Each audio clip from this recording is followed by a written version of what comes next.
واهلا وسهلا بكم مره تانية في فيديو جديد. يا رب تكونوا بخير وصحه وعافيه وسلامه. زي ما انتم عارفين من اكتر حاجات دلوقتي اللي الناس بتسال عليها هي المواد الغير مضافه. يا ترى ابدا اذاكرها امتى؟ انت عليك 3 مواد بشكل اساسي، وهم التربيه الدينيه والتربيه الوطنيه واللغه الفرنسيه. فضلا الله من تجربه شخصيه، انا شايف ان التربيه الدينيه والتربيه الوطنيه مواد سهله تقدر تلمها في ليله الامتحان. ولكن لو هنبدا نتكلم عن اللغه الفرنسيه فهنا لازم نقف شويه، لان الماده دي ما ينفعش تستهون بيها. الماده دي كانت مضافه علينا وماده اصلا كبيره، ولكن يا ترى انا باجي اذاكرها ليه ما دام هي غير مضافه؟ بكل بساطه عشان انت لو نفسك ترتب على من اوائل الجمهوريه، فانت طبيعي اصلا ممكن لو اتنين تساووا في المجموع ممكن يبصوا على مجموع المواد الغير مضافه، غير كمان اللي هي ماده نجاح وسقوط. يعني لو لا قدر الله آه نزلت تحت الخط الادنى من الدرجات ممكن تختار ان انت تمتحن دور تاني او كده. ولكن يا ترى بقى ازاي اقدر اذاكرها وانا اصلا مضغوط في الفتره دي في المواد الاساسيه؟ فيا ترى هنعمل ايه؟ خلي كل يوم في اي وقت وانا بفضل يكون الوقت اللي انت يعني تبقى او زهقان، لان هي ماده اللغه الفرنسيه اصلا من المواد اللطيفه اللي انا عن نفسي في ثانويه عامه كنت بحب اغير جو بيها، اللي هو كل ما احس ان انا زهقت من المذاكره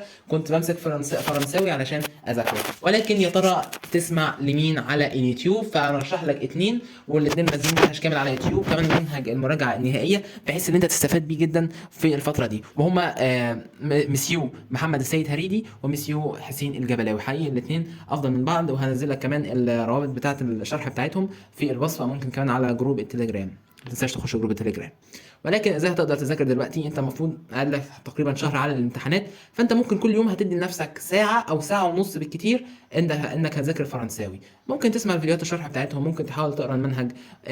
نصيحتي ليك انت خلاص مش لازم تحفظ الكلمات بالنص، عشان انت برضه هي للاسف اصبح فقدت الاهميه بتاعتها كماده مضافه، ولكن برضه هتفضل محتاجها. فانت كل يوم ادي لنفسك ساعه ونص، ممكن تخلي نص ساعه مثلا كلمات وساعه هتكون قواعد وكده. انت اصلا لو سمعت ميسيو حسين الجبلاوي فهو اصلا في الفيديوهات بتاعته بيحل كميه اسئله لا باس بيها، فانت كده كده هتبقى حليت وفي نفس الوقت برضه هتبقى ذكرت.